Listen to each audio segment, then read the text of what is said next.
caminho estoico para se libertar da prisão interior. Você já sentiu que está lutando contra um inimigo invisível, mas esse inimigo é você mesmo? Há momentos em que não é o mundo que te prende, mas você mesmo. Suas expectativas. Seus medos não resolvidos. A voz crítica que ecoa em sua mente. Você faz tudo certo, mas ainda assim se sabota. Sonha com liberdade emocional, mas vive preso em ciclos que se repetem. E o mais assustador, você nem percebe que as chaves da sua prisão estão no seu próprio bolso. Neste vídeo, vamos explorar um dos aspectos mais silenciosos e devastadores da mente humana: a autossabotagem. Quando você se torna o prisioneiro e também o carcereiro.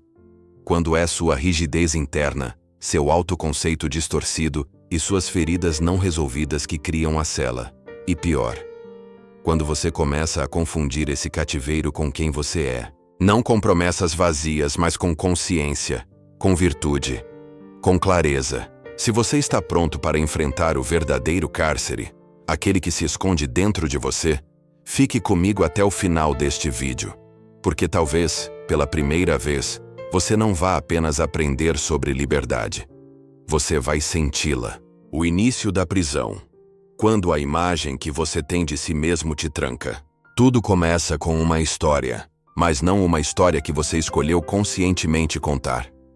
Ela foi escrita aos poucos, com frases soltas ditas por outras pessoas, experiências mal resolvidas e comparações silenciosas com os outros.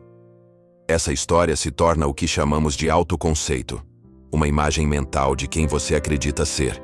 E o problema? Ela não é apenas uma descrição, ela se torna uma sentença. Se você cresceu ouvindo que é inadequado, fraco, instável ou incapaz, é provável que tenha internalizado essas crenças sem questionar.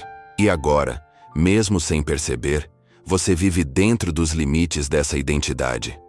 Toda vez que tenta algo novo, a voz interior sussurra: você não é bom o suficiente.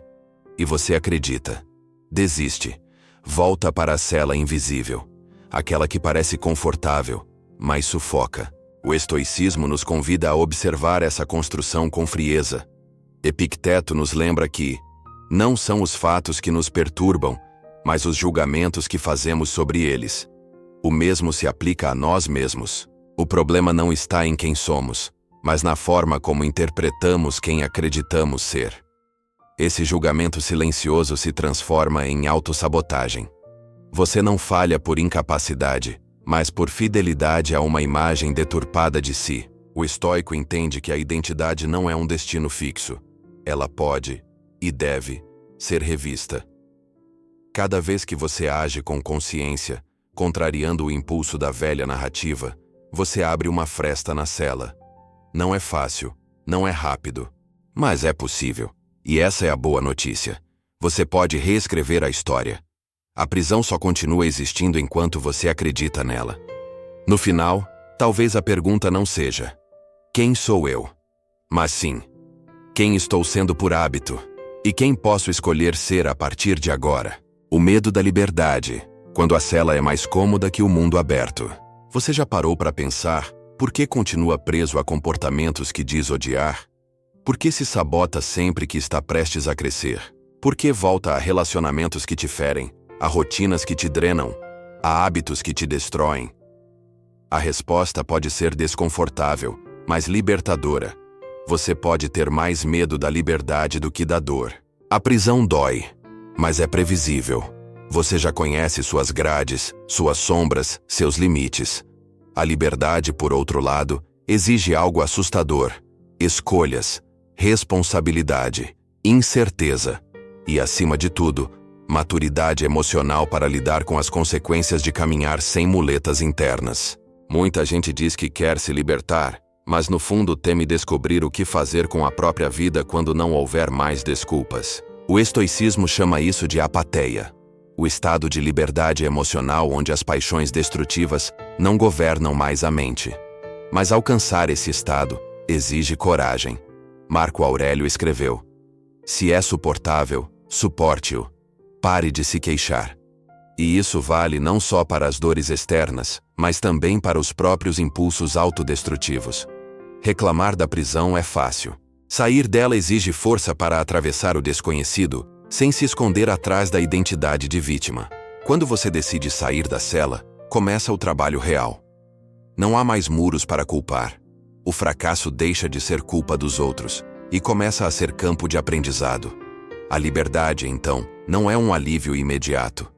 Ela é um exercício contínuo de consciência e virtude. É mais pesada no início, mas infinitamente mais leve no fim. Por isso, a maior prisão pode ser o medo de se tornar quem você realmente é.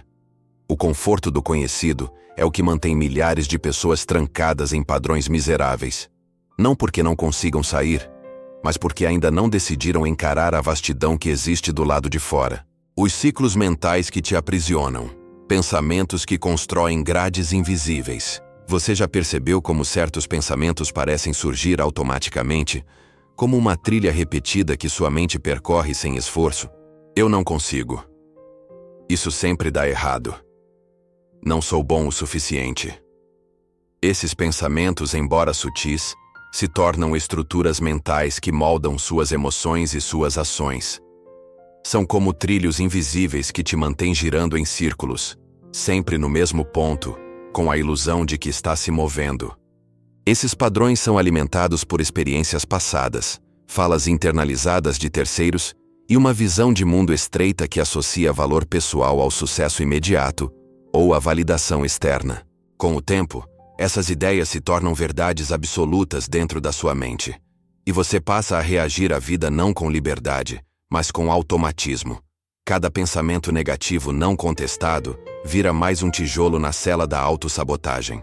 O estoicismo nos oferece uma alternativa poderosa: o uso ativo da razão. Epicteto nos ensinou que ninguém pode nos prejudicar sem o nosso consentimento mental. Isso significa que você tem o poder de observar e questionar seus pensamentos antes que eles determinem suas ações. Um pensamento é apenas um pensamento, até que você acredite nele. A prática estoica envolve vigilância interior constante. Isso não quer dizer reprimir emoções, mas sim investigar suas origens. Perguntar: esse pensamento é verdadeiro? Ele é útil? Ele está alinhado com a realidade ou com um medo antigo que ainda não foi revisitado? Essa postura filosófica não é intelectualização. É liberdade em sua forma mais concreta. Ao identificar e desmontar um padrão mental destrutivo, você não apenas muda seu pensamento. Você altera o curso da sua vida. Porque cada ação que nasce de uma mente clara cria novos caminhos. E quanto mais você trilha esses novos caminhos, mais distante fica da cela antiga, aquela que parecia tão familiar, mas nunca foi você de verdade. O peso do que você não enfrenta, como emoções reprimidas, se tornam correntes invisíveis. Algumas prisões não são feitas de pensamentos, mas de tudo o que você tenta não sentir. A dor que você empurrou para o fundo, a raiva que você engoliu sem entender, a culpa que carregou como cruz sem nunca questionar se era mesmo sua. Com o tempo, essas emoções não desaparecem. Elas se transformam em sintomas: ansiedade, bloqueios criativos, baixa autoestima, explosões emocionais, desistência constante. É fácil pensar que isso é apenas do jeito que você é. Mas a verdade é que boa parte do que chamamos de personalidade difícil ou falta de motivação é, na realidade, a manifestação de emoções não resolvidas. E quanto mais você evita olhar para essas partes internas, mais preso fica a elas. O medo de sentir se torna maior do que o próprio sentimento, e você vive à beira de um colapso silencioso. O estoicismo não diz para ignorar as emoções. Ele ensina a enfrentá-las com lucidez. Sêneca escreveu: não é a dor que nos destrói, mas o medo de senti-la. Isso muda tudo. A dor é parte da experiência humana. Mas o sofrimento prolongado surge quando você luta contra o inevitável, quando tenta ser invulnerável em vez de ser inteiro. Enfrentar uma emoção reprimida é como abrir uma janela em um quarto escuro. A princípio, a luz assusta, incomoda, até dói. Mas aos poucos, revela que os monstros que pareciam tão grandes eram sombras. O estoico sabe que toda emoção tem um papel, e que suprimir não é sinal de força, mas de descontrole. A verdadeira força vem de acolher com discernimento, sentir com clareza e responder com virtude. Libertar-se das emoções reprimidas não é um processo instantâneo. É um exercício diário de honestidade interna. Perguntar a si mesmo: o que estou evitando sentir agora? O que essa emoção quer me mostrar? Estou reagindo à realidade ou a uma ferida antiga? Essas perguntas são as chaves que abrem as correntes que você mesmo apertou, sem perceber. No fim, não há coragem maior do que estar inteiro diante da própria verdade emocional, e ainda assim, escolher agir com consciência. Essa é a liberdade de alma que o estoicismo oferece. Não a ausência de dor, mas a presença plena, forte e serena, mesmo diante dela. Heranças invisíveis, como crenças inconscientes, moldam sua prisão interna. Você não nasce com medo de errar, de não ser amado, de fracassar. Esses medos são aprendidos, absorvidos de olhares silenciosos, palavras repetidas, expectativas não ditas. Você aprende que precisa agradar para ser aceito, que falhar é imperdoável, que sentir raiva é ser uma má pessoa, que ter limites é egoísmo. E assim, pouco a pouco, seu modo de existir vai se moldando a uma forma que não é sua, mas que parece ser. O mais perigoso das crenças herdadas é que elas não gritam, elas sussurram. Agem no plano inconsciente. Você se limita, se cobra, se retrai, sem saber por quê. E então diz: esse é só meu jeito. Mas será? Ou será o jeito que você aprendeu para sobreviver em um ambiente que exigia que você se adaptasse, mesmo que isso custasse sua autenticidade? O estoicismo rompe com essa passividade mental. Ele convida você a questionar tudo aquilo que foi ensinado, inclusive o que você acredita sobre si mesmo. Marco Aurélio escreveu: a alma se torna aquilo que alimenta seus pensamentos. E se seus pensamentos estão baseados em crenças distorcidas, é inevitável que sua vida também fique distorcida. A vigilância estoica começa com uma pergunta essencial: isso que eu penso, fui eu que escolhi pensar? Ou alguém pensou por mim? Essa pergunta tem poder. Ela abre espaço para a dúvida filosófica, não como fraqueza, mas como princípio de liberdade. Só quem duvida pode reconstruir. Só quem questiona pode reescrever. Você não é obrigado a continuar o ciclo de crenças limitantes da sua história. A rigidez emocional não é virtude. O apego a ideias herdadas não é lealdade, é prisão. A virtude, para os estoicos, está na autonomia da mente. Em viver guiado por princípios escolhidos com consciência, não por reflexos herdados do medo, da escassez ou da culpa. Romper com essas heranças não é rejeitar sua história, é honrá-la da única forma verdadeira, transformando-a. O estoico não se apega ao passado como justificativa. Ele olha para frente com responsabilidade e entende que o maior legado que você pode deixar é ser livre para pensar com clareza e viver com verdade. A ilusão do controle, quando tentar dominar tudo, é sinal de que você não domina a si mesmo. Você sente necessidade de controlar o que os outros pensam, como as coisas vão acontecer, o que será dito, previsto, resolvido.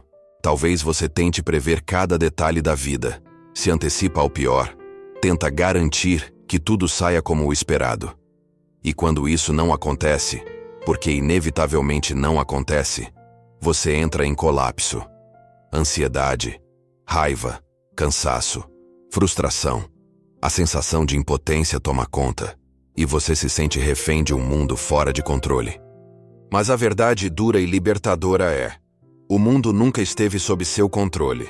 O desejo de controlar tudo fora de você revela, na verdade, uma mente que ainda não aprendeu a se governar.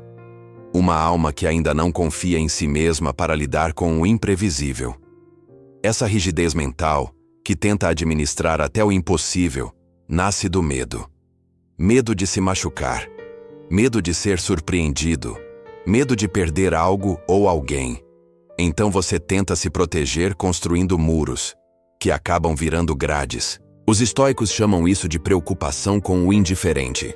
Epicteto nos ensinou a separar tudo na vida entre duas categorias: o que depende de nós e o que não depende. Tudo que estiver fora da sua mente, das suas atitudes e dos seus valores, pertence à segunda categoria. Tentar controlar isso é caminhar em direção à infelicidade. Por outro lado, o que depende de você, seu julgamento, sua escolha, sua conduta, é o único campo em que você tem poder real.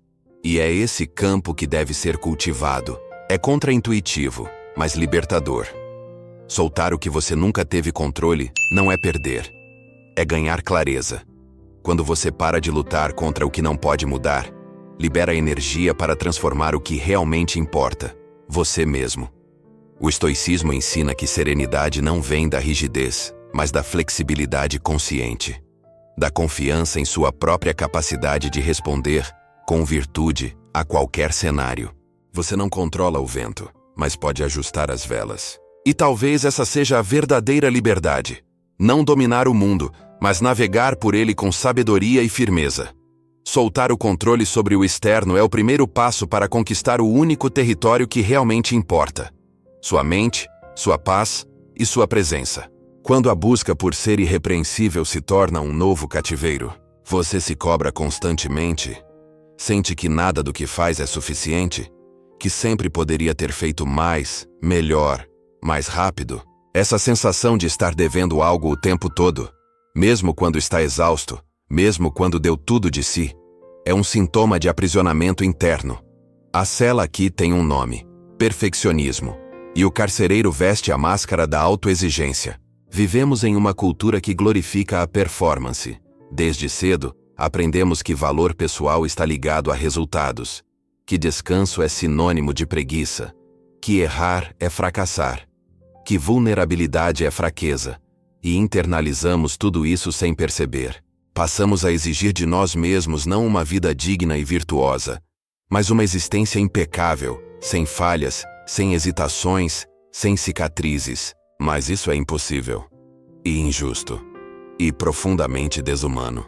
O estoicismo não pede perfeição, pede virtude, e há uma diferença enorme entre os dois. A virtude está no esforço consciente, contínuo, moral. Não na ausência de erros, mas na intenção honesta de viver com retidão. Marco Aurélio falhou. Epicteto sofreu. Sêneca foi contraditório. Ainda assim, todos buscaram a sabedoria. O que os torna grandes não é terem sido perfeitos, mas terem se comprometido com a jornada interior, apesar das falhas. A autoexigência extrema cria uma prisão emocional, onde você se torna juiz, réu e executor. Nunca está bom o bastante. Nunca há descanso. Você transforma cada erro em sentença de culpa, e cada sucesso em uma obrigação maior. Essa lógica te esgota, te rouba a alegria, te afasta de si mesmo. O caminho estoico é outro. Ele diz: faça o seu melhor, com presença, com justiça, com clareza, e depois solte o resto. O valor está no ato feito com virtude, não no aplauso recebido. O verdadeiro progresso acontece quando você aprende com seus tropeços, sem se punir por existir como humano. Você se liberta quando deixa de exigir perfeição e começa a praticar integridade. Então respire. Você não precisa ser perfeito para ser digno. Precisa apenas estar disposto a crescer com sinceridade. Essa é a chave que abre a cela do perfeccionismo e te devolve a liberdade de ser inteiro, não ideal. A prisão da aprovação, quando sua liberdade está nas mãos dos outros. Você já percebeu quantas decisões toma pensando em como será visto? Quantas vezes se censurou, hesitou ou se adaptou apenas para não decepcionar, não incomodar ou ser rejeitado? Em algum momento, a necessidade de ser aceito se tornou maior do que o desejo de ser verdadeiro. Sem perceber, você passou a viver para o aplauso, para o like, para o sorriso de aprovação. A cela neste caso não é física, é a dependência da opinião alheia. Esse tipo de prisão é traiçoeiro porque se disfarça de sociabilidade, de empatia, até de humildade. Mas no fundo, é medo. Medo de não ser amado se você for quem é. Medo de não ser suficiente se não atender às expectativas. Medo de se afastar da norma e se tornar invisível. E por trás de tudo isso está a perda de si. Você começa a viver um personagem. Suas escolhas, suas palavras, até seus silêncios deixam de ser seus. Os estoicos enxergavam essa armadilha com clareza brutal. Epicteto dizia: se você deseja agradar a todos, prepare-se para abandonar sua liberdade. Porque enquanto seu valor estiver nas mãos do outro, você será escravo de humores, julgamentos e interpretações, todas fora do seu controle. O estoico, em contrapartida, coloca sua medida de valor na própria consciência. Não age para ser admirado, mas para ser íntegro. Não fala para convencer, mas para expressar o que é justo. Não vive para agradar, mas para ser coerente com o que considera virtuoso. Essa transição é uma das mais desafiadoras. Exige coragem para suportar o desconforto de ser mal interpretado, julgado ou até rejeitado. Mas também é a mais libertadora. Porque quando você se move pelo que é certo e não pelo que é aceito, você deixa de oscilar com os ventos da aprovação. Torna-se centrado, sereno, livre. A chave está em lembrar que nenhuma validação externa substitui a paz de ser fiel à sua essência. O olhar dos outros é volátil. A consciência bem formada, não. O verdadeiro reconhecimento nasce no silêncio de uma mente que sabe que agiu com virtude, mesmo que ninguém tenha aplaudido. No fim, o que te prende não é o julgamento do outro. É o quanto você ainda acredita que precisa dele para se sentir inteiro. E o que te liberta é lembrar que sua dignidade não depende do reflexo, mas da luz interna que você escolhe manter acesa, mesmo quando ninguém mais está olhando. Liberdade se treina. Como o estoicismo constrói a autonomia de dentro para fora. Até aqui, você viu que a prisão interior tem muitos nomes. Autoconceito distorcido, medo da liberdade, pensamentos repetitivos, emoções reprimidas, heranças mentais, obsessão pelo controle, perfeccionismo e busca por aprovação. Mas e agora? Como sair dessa cadeia? Como romper as correntes invisíveis que se enraizaram dentro de você por anos? A resposta estoica não é romântica, é prática. Exige disciplina, reflexão e treino diário. Para os estoicos, a liberdade não é um estado momentâneo de alívio emocional. É uma conquista que se cultiva, todos os dias, através da filosofia vivida. Epicteto dizia: nenhuma coisa grande é criada de repente. O mesmo vale para a mente livre. Você não acorda um dia transformado. Você se torna livre à medida que aplica, repete e incorpora princípios que dissolvem as ilusões que antes o governavam. Isso começa com um compromisso. Assumir a responsabilidade sobre sua mente, parar de terceirizar sua paz, deixar de ser refém dos outros e começar a treinar a si mesmo. A base disso é a dicotomia do controle. Separar o que depende de você, suas atitudes, seus julgamentos, seus valores, do que não depende. Cada vez que você foca no que pode controlar, recupera um pedaço de si. E a cada vez que solta o que não está em suas mãos, elimina uma corrente. Outra prática central é o exame diário da consciência. Revisar suas ações, pensamentos e emoções sem julgamento, mas com sinceridade. Marco Aurélio fazia isso todas as noites. Não para se culpar, mas para aprender, crescer, evoluir. A liberdade, para ele, estava na mente disciplinada que não se engana, mas se transforma. O estoico também treina a visualização negativa, imaginar perdas, fracassos, mudanças, não para sofrer, mas para fortalecer a alma. Quem se prepara para o inesperado não é dominado por ele, e quem pratica a aceitação lúcida da realidade não luta contra o mundo, caminha com ele. Esse treino não é um castigo, é uma forma elevada de amor próprio, porque ao cultivar virtude, você se aproxima do seu eu mais forte, mais justo, mais calmo. O estoicismo te tira da ilusão de que o mundo precisa mudar e coloca nas suas mãos o poder real, mudar sua mente, seu foco, sua resposta. No fim, a liberdade não se encontra, se constrói. Tijolo por tijolo, pensamento por pensamento, escolha por escolha. E a filosofia estoica é o mapa desse caminho. Não porque te livra da dor, mas porque te ensina a não ser destruído por ela. A última chave: a liberdade começa. Quando você decide se libertar, você já entendeu que sua prisão não é de ferro, mas de ideias, não de muros, mas de medos, não de grades, mas de histórias que você passou a acreditar como verdades absolutas. Algumas delas foram herdadas, aprendidas na dor. Outras ainda, repetidas tantas vezes que se tornaram sua segunda pele. Mas todas têm algo em comum. Só existem enquanto você continuar alimentando-as. E agora, depois de olhar com coragem para cada uma dessas amarras, surge uma pergunta inevitável. E se a chave sempre esteve com você? Há dores que você não escolheu. Situações que fugiram do seu controle.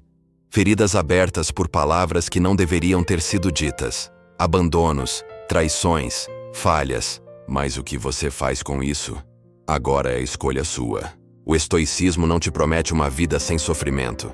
Ele te convida a despertar. A parar de reagir de forma automática. A deixar de ser cúmplice da própria prisão. A colocar o foco na única coisa que realmente depende de você. Sua mente, sua conduta, sua filosofia de vida. Sêneca dizia, é parte da cura o desejo de ser curado. Em outras palavras, ninguém sai da prisão até decidir que não quer mais estar nela. E essa decisão, embora interna, tem poder revolucionário. Porque, no instante em que você deixa de se definir pelas suas amarras e passa a se orientar pela virtude, algo muda. Um passo, um gesto, um pensamento, uma escolha feita com consciência. E o que parecia impossível começa a se desfazer. Talvez você ainda escute a voz crítica. Talvez o medo ainda bata. Talvez o impulso de se sabotar apareça. Mas agora, há algo diferente. Você não o segue mais cegamente. Você vê, questiona, escolhe. E essa escolha consciente é, por si só, liberdade. Você não é a dor que sentiu, nem o erro que cometeu, nem o rótulo que colocaram em você. Você é aquele que pode observar tudo isso e ainda assim agir com sabedoria. Você é aquele que pode reconstruir, reescrever, recomeçar. No fim, ninguém pode te libertar de si mesmo, mas também ninguém pode impedir que você o faça. E essa é a liberdade mais poderosa que existe. Agora que você entendeu que a prisão mais profunda é aquela que você constrói dentro da própria mente e que a liberdade é uma prática diária de consciência e coragem, surge um novo desafio. E quando você percebe que, mesmo livre por fora, ainda carrega dentro de si as vozes, os medos e os padrões que te fizeram prisioneiro, como romper de vez com as marcas deixadas pelo passado? Como silenciar o eco daqueles que te feriram, para ouvir, enfim, a sua própria voz? No próximo episódio, vamos mergulhar em um tema poderoso e delicado. Como se libertar das feridas emocionais do passado e reconstruir a confiança em si mesmo com base na filosofia estoica. Porque muitas vezes a prisão não é o que te fizeram, é o que você continua repetindo, mesmo depois de tudo já ter passado. Se esse vídeo te tocou de alguma forma, curta, compartilhe e se inscreva. Isso ajuda o canal a crescer e espalhar essa mensagem de força, clareza e libertação. E lembre-se, a verdadeira revolução começa dentro. Nos vemos no próximo episódio.